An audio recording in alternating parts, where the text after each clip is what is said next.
Good morning. This is the book of Leviticus, Sopan.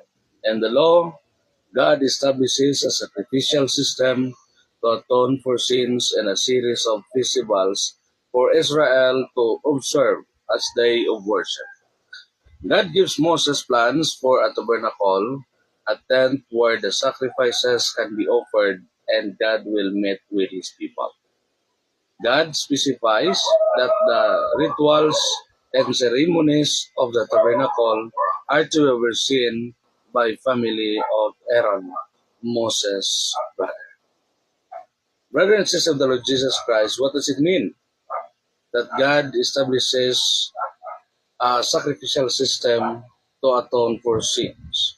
It is a foreshadowing of Jesus Christ's sacrifice on the cross, the shedding of blood, the offering of a perfect animal, and the concept of atonement.